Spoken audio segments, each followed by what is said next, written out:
Hey everyone, welcome back. This is the final part of my Dr. Jekyll and Mr. Hyde Ultimate Study Guide. I've got a free study guide that you can download to follow along with me as I'm talking through this. If you don't know who I am, my name's Adam and my job is to make you a little bit better at English every single video. I've been doing this for over a decade. Thousands of students have been helped to maximize their levels in their GCSE and A-level exams, and that's what I'm passionate about. If you haven't seen part 1, 2 or 3 or 4 before this, I suggest you go back and see those as well. Today's video we're going to be covering chapter 9 and chapter 10. If you want to know how to get the study guides so you can get this for free, there is going to be a link in the description below, but you can also check out my website gcseEnglishexperts.com. You can go to the freebies section, go into the study guides section, and you will find my growing list of study guides. I'm adding to this all the time. At the moment, I've got 5 or 6 as of time of recording. You can download them all for free here, and you would just click to download the study guides here. Wait, put it on the screen here, and that would bring you into my fantastic, wonderful, mind-blowing study guide. This took me a long time to put together, so I would appreciate a little smash that like button or share this, subscribe. I'm trying to churn out great content for you every single day to help you pass your GCSE exams. Chapter 9, Lanyon recounts witnessing Hyde's transformation into Dr. Jekyll, which was the thing that led to his illness. Now, a few chapters back, this doctor, medical doctor called Dr. Lanyon, is pale and sick and deathly when Mr. Utterson goes to visit him. And we have no idea why or what's going on. It's very mysterious. And Lanyon now, in this chapter, having written these things to Mr. Utterson, explains what happened. And in a nutshell, Dr. Jekyll has needed help from Dr. Lanyon, even though they're arguing about things. But they're old friends, so Lanyon agrees to help. He gets this potion for Dr. Jekyll.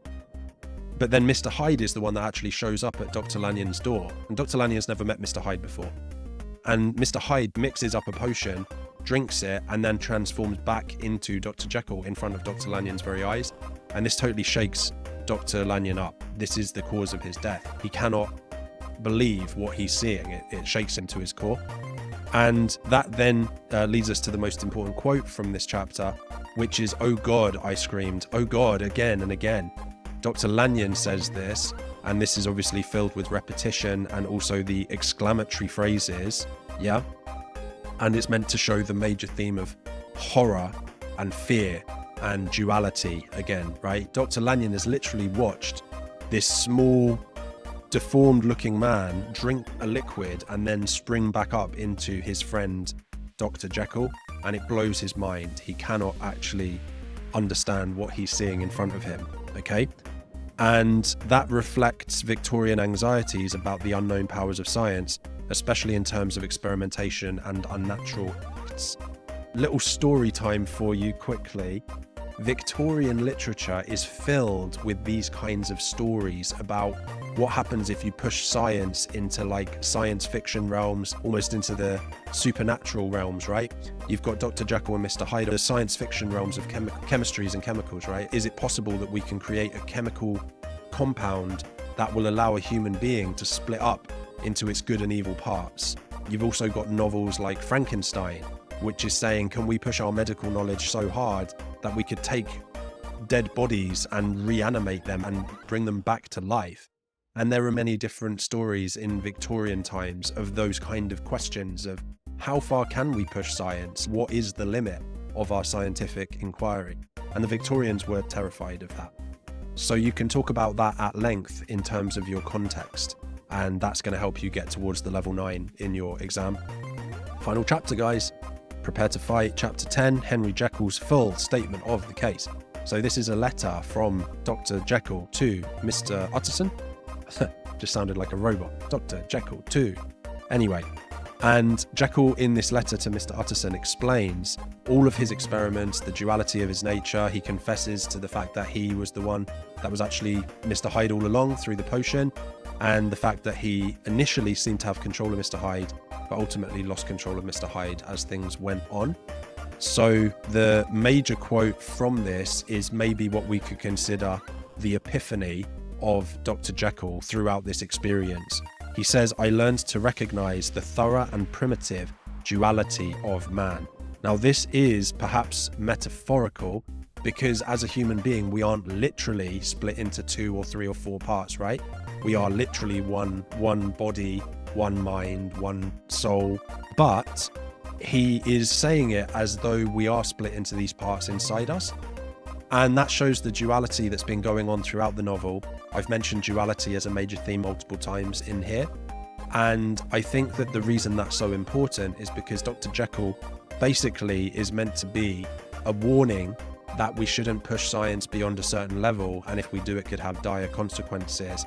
That then links to, contextually, Darwinism. So a guy called Charles Darwin, he went to the Galapagos Islands, which I've been to, they're lovely, and he realized that he noticed some micro-evolution in particularly finches, these birds. So as he studied these birds, he realized that different finches had different beaks, different shapes and different sizes, to be able to eat different food sources. Yeah, so for example, one of the finches had like really thin needle-like beak, and that was so that it could get its nose in to places where there were insects. Others had very fat beaks to crack nuts, so the thickness of their beak was able to like help crack the nuts open to eat the seeds or whatever inside. And there were a whole different range of them.